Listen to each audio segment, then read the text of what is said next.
and welcome back to another video. As you can see, the M4 is back.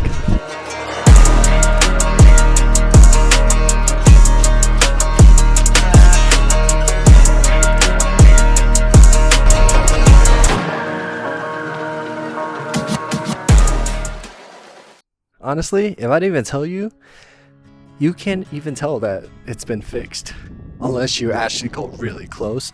Like, obviously, in certain lightings, probably can't see it on camera, but like you can see like the white is a little bit off from like the painted parts versus the non-painted parts.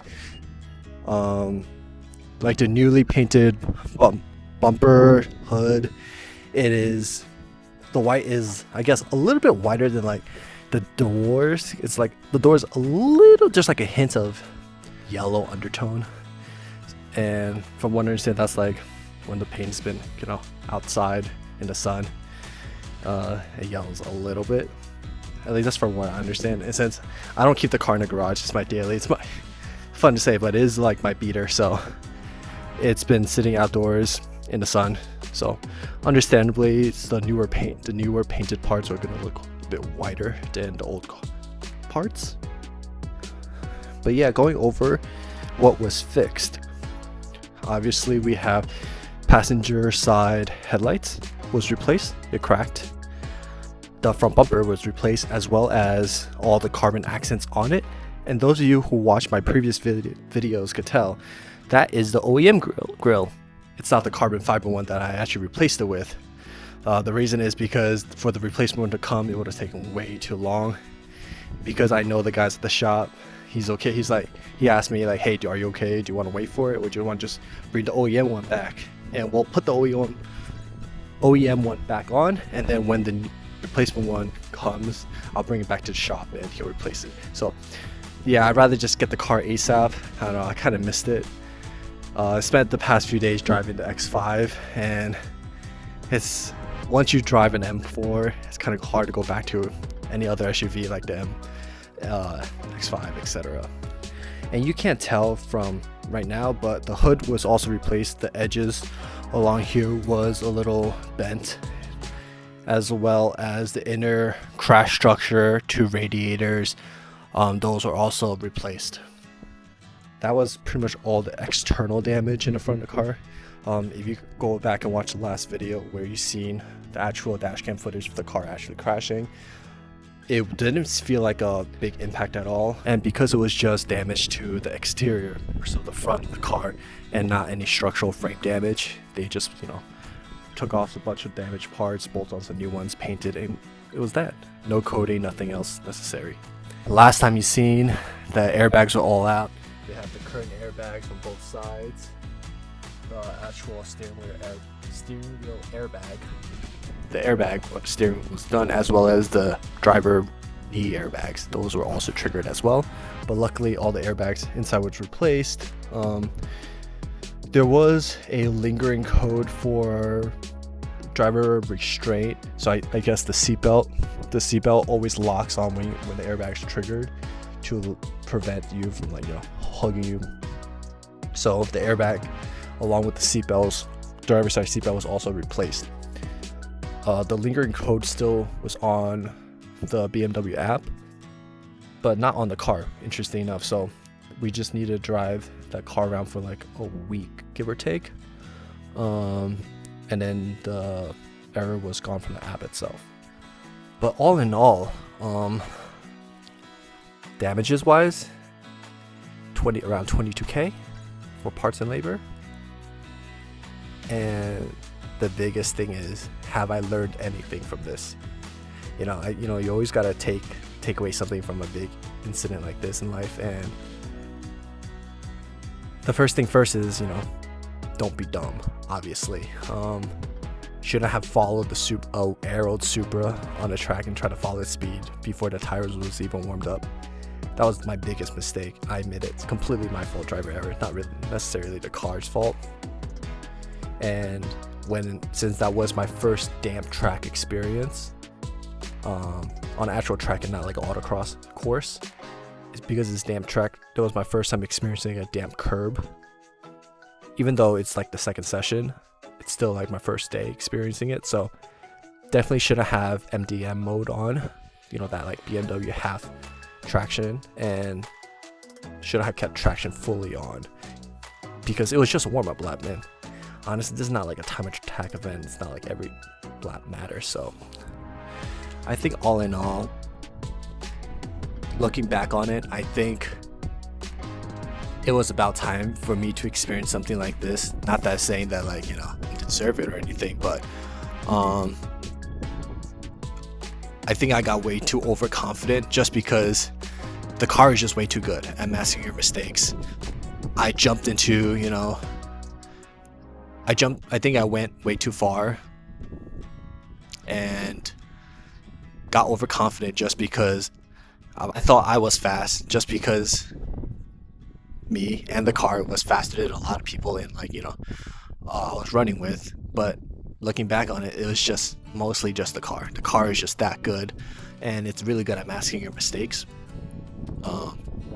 The traction control system, even though MDM mode will let you have some yaw rate, some, like, you know, your tail spinning, it's, you don't realize how good it is at controlling the car and keeping and maintaining traction. I think that's definitely a big wake-up call for me. You know, I've been on autocross, when you spin out and stuff, the worst that can happen is you hit a few cones and you crack a front lip, whatever. But in track, as you can see, like, even a small mistake like that, if it's the right conditions, you're gonna hit a wall.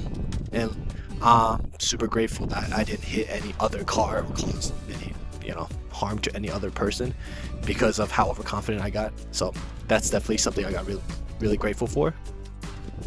But I've gone off the track and I spun out on track a few times before.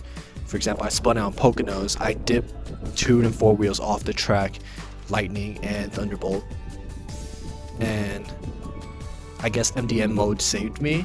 But I guess I thought I saved myself, but who knows, maybe it's actually the car that saved me, and that was probably a pretty good foreshadowing. But I guess you live and learn.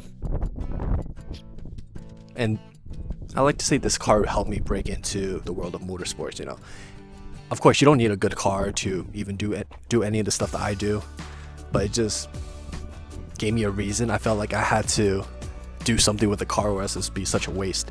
The car pretty much gave me the confidence to do my first track day, my first autocross.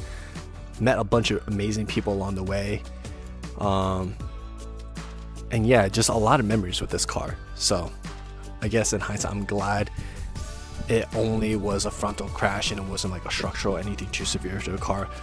On the drive back from the shop, like, the car still feels like how I always felt. It could be like I'm not experienced enough to like pick up on the small minute details on if there was any changes, but I like to think that the car was fixed up pretty well. No additional damages, and I will be taking it to Autocross this Sunday, and there will be the first Autocross of 2025 of the season with NY and New York region. And hopefully, I already know I'm not going to do good in there. The only reason I won novice last year, my first year, is because the car is just that OP. I mean, maybe it's a little bit of talent on my part, but let's be honest, it's probably mostly the car. But now that I'm going to do autocross now with other street touring people, that's when I've noticed all those drivers that are actually super talented. They have a lot more seat time than me, so then I could, like, I'm always asking myself, like, how do those people get those extra 2-3 seconds? That was when I was a novice, so I can't believe that they will be, you know, worse than last year. They're definitely going to be better. So we're going to go out and use autocross to test the car and see how it is. And yeah.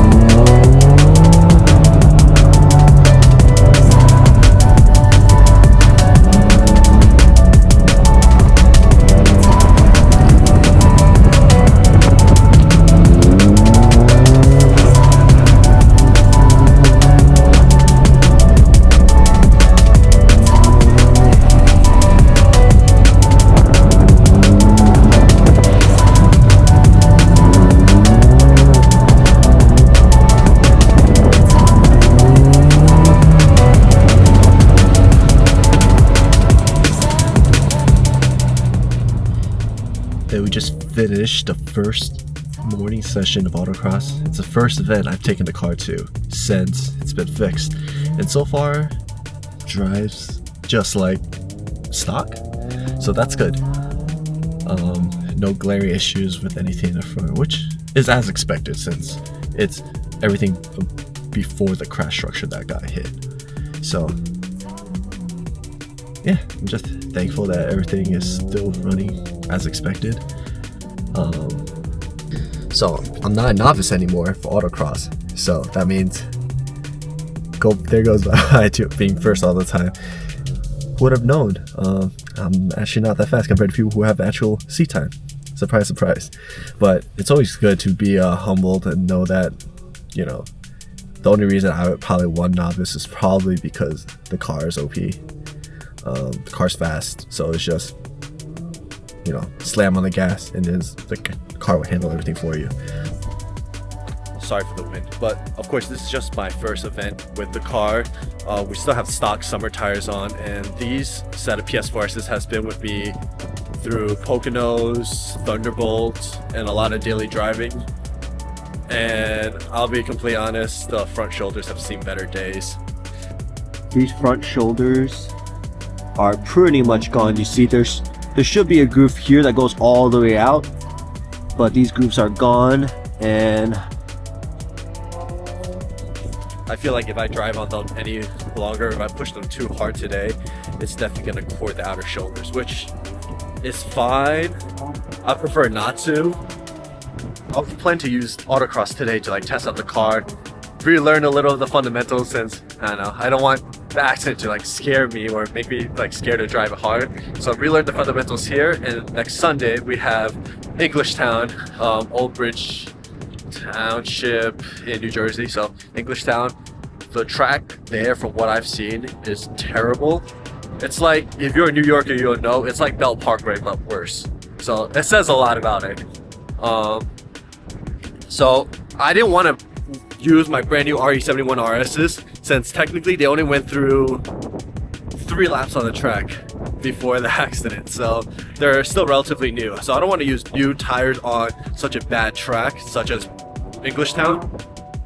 So I'm really hoping these will last today, and hopefully Englishtown before I cord the front. the rears are actually still really good from what I understand. Like, there's still grooves all around.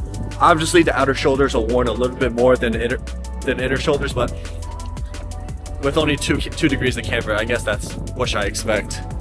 See right here, it's gone. Like this, it's gone. The top layer of rubber is gone here. It's like chipping a little. So I don't think the fronts will last Englishtown. So gotta have a set of, I guess I gotta go buy a spare set of fronts to last another track event after this, but we'll see how the tires are after today.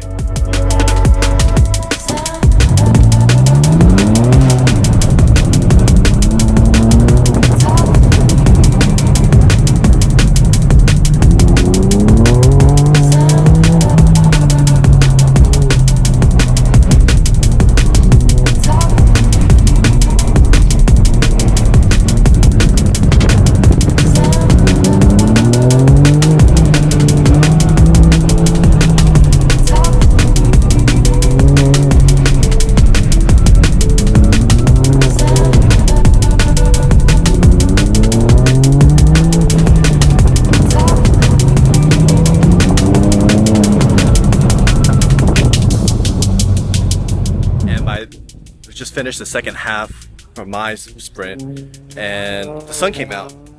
It's less wet and I went like 4 seconds faster, so a huge difference between dry and wet, but it's nice to get the confidence back in the M4 again. I guess more track driving would have resulted in, like, I guess more experience driving. I understand the grip level from the car a lot better. So Autocross isn't complete waste of time. It's always a good training for actual track time, and vice versa. So, yeah.